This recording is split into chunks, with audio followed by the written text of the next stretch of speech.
ఇంకా నాకు భయం గురించి భయం వదిలిపెట్టేసి ఉండని భయం. So what? సత్యం గురించి డౌట్ ఉంది, డౌట్ ఉండని. నాకు డౌట్ ఉంది కానీ ఎవరికి చెప్పనమ్మా. నాకు బోల్డ్ భయాలు ఉన్నాయి కానీ చస్తే భయానికి భయపడ్డాను. భయం ఉంది కానీ భయానికి భయపడను. నాకు డౌట్లు ఉన్నాయి కానీ డౌట్కి కృంగిపోను. నాకు భయాలు ఉన్నాయి కానీ భయానికి భయపడను. నాకు డౌట్లు ఉన్నాయి. అసలు చనిపోయిన తర్వాత చావు మన జీవితం ఉందా లేదా నాకు డౌట్ అయిపోయింది. ఎవరు బయటకు ఎవరు చెప్పాలి కానీ మనలో మన మాట చెప్పేవు అందరికీ. నువ్వు మైక్ పట్టుకుని చెప్తావేంటి? ఆన్లైన్లో కూడా చూస్తున్నారు సార్. అవునా? ఆన్లైన్లోనా? అయ్యా ఆన్లైన్ ప్రేక్షకులారా, మీరేమి చూడలేదు, నేను చెప్పలేదు. నాకు భయం ఉంది, నాకు డౌట్ ఉంది. అర్జునుడు గాంధీవం వదిలిపెట్టేసినప్పుడు నువ్వు ఏమనుకుంటావు? అర్జునుడు పాగాలనుకుంటున్నావు. నువ్వేమనుకుంటావు చెప్పు నాకు. లోక కళ్యాణం కోసం ప్రశ్నలన్నీ వేశాడు, లోక కళ్యాణం జవాబులు. ప్రశ్న వేశాడు, జవాబులు ఎవడు చెప్తాడు? కనుక లోకం తరఫున ఆ రోల్ తీసుకుని అప్పుడు గాంధీవం వదిలిపెట్టేసి ప్రశ్నలన్నీ సంధించాడు. శస్త్రాలు సంధించే బదులు ప్రశ్నలు సంధించాడు. వాడి కోసమా? మన అందరి కోసం.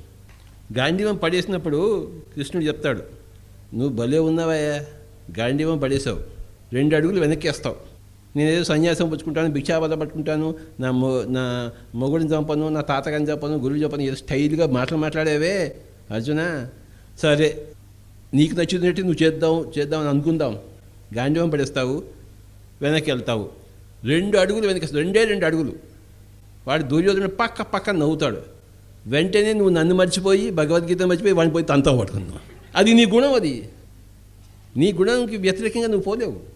నీ గుణం అంటే ఏంటి? ఎన్నో జన్మల నుంచి వచ్చిన ఆ కర్మ యొక్క మొత్తం యొక్క జ్ఞానం యొక్క అనుభవం యొక్క సారమే నీ గుణం. ఇప్పుడు అది 99.999%, ఇది 0.111%. నువ్వు 2 అడుగులు వెనకేస్తావు, వాడు దుర్యోధన పక్క నవ్వుతాడు, నువ్వు వెంటనే పోయి వాడిని చంపేస్తావు.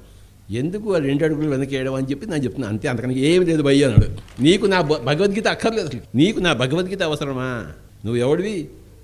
నరుడవు, యోగేశ్వరుడు, ఇద్దరు ఈక్వల్ లెవెల్ వాళ్ళు. నా భగవద్గీత నీకు అక్కర్లేదు, కానీ నీ ప్రశ్నలు నా సమాధానాలు లోకానికి కావాలి. అందుకోసం నాటకం వేస్తున్నాం ఇతరులు. అర్జునుడు తన భయానికి భయం లేదు అతనికి. భయం ఉంటుంది, ఎందుకు ఉండదు? ఉంటే ఉండని, దానికి భయపడవద్దు. నాకు చాలా డౌట్స్ ఉంటాయి, ఉంటే ఉండని, ముందుకు సాగుతూ ఉండు. నీకు డౌట్స్ ఉన్నా భయం ఉన్నా ఆగిపోవద్దు. ఏదవుతుంది భయ ఏమవుతుంది? శరీరంలోంచి బయటకు వస్తుంది, అంతే కదా. కానీ అది కూడా చూద్దాం ఎట్లుంటుందో. భయం ఉంటుంది, అది సహజము, ప్రకృతి సహజము. ప్రతి జంతువుకి ఉంటుంది, ప్రతి మానవుడికి ఉంటుంది. కానీ ధ్యాన సాధన ద్వారా అధిగమించి భయం ఉన్నా కూడాను బయట దందా బాగా చేసుకుంటాం.